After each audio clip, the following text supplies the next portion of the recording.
Sunday and Monday, January 15th and 16th, the sun is in Capricorn, the moon's in Scorpio. This combination gets things done, stays the course, super strong, not always the happiest person, but oh my goodness. January 15th is Martin Luther King's birth date. He's a Capricorn. Can you even imagine the level of his commitment to stand face to face with all the resistance and ultimately his death, moon in Scorpio? Like, think about it for a minute. I often pretend that I am people like that. Like, I just pretend, what would it be like to be a soul that came in with Capricorn, Scorpio, super grounded, super committed, not going to move. And whether or not success happened was not the point. Staying the course was the point. And there's 4 planets on Earth. This has been going on for so long now. Sun, Mercury, Pluto, all in Cap, Uranus and Taurus.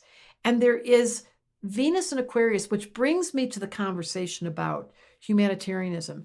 Venus is squaring Uranus. It's not a bad thing if someone was born with this.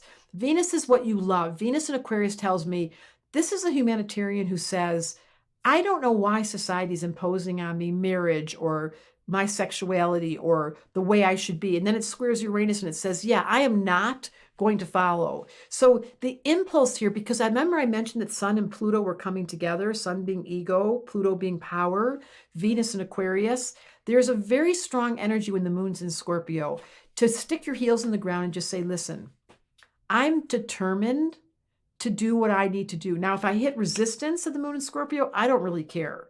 And that is how it goes. It's the same thing with Capricorns. They want you to argue with them. They want you to not do what they say because they're going to stand up even taller. Think of Martin Luther King.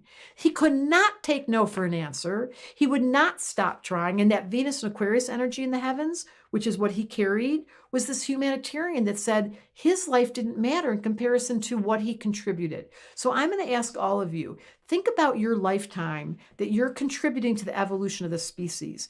And whether or not your mind believes me, I promise you would not be incarnate, taking on a body, if you weren't determined to contribute. The moon in Scorpio is prone to saying, I'm not doing anything, or I'm not feeling really good, or I'm in a bad mood, rather than saying, I'm going to use this edgy feeling, this Scorpio Capricorn, to be more conscientious about what I want to do. And that is essentially, I mean, we're 2 weeks away from New Year's Eve. I asked you to pick a word. Some of you have started the astrology school. What I really want to hear from you is there an internal conviction? Like, think Martin Luther King. Do you have that level of, I want to make a difference? Pluto on the sun? Because I sure do. I do not want this life to complete with me saying, I'm not sure what I contributed. We all come down here to give. That's the nature of the human creature. We receive from the earth, from the water, from the jewels, from the oil, from the bed, from the pillows, there's so much in this life that gives to us, but what do we give back? And then how focused are we in reciprocating to life? It's a big, heavy question, said Capricorn Scorpio. I'm taking this deep today.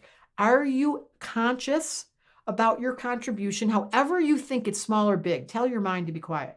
Do you know how you're healing your childhood, how you're healing with your own emotional body, how you're healing your self-esteem? Because that could be as big as what Martin Luther King did. For you to cross that bridge and bring in the civil rights could just be you being nice to you.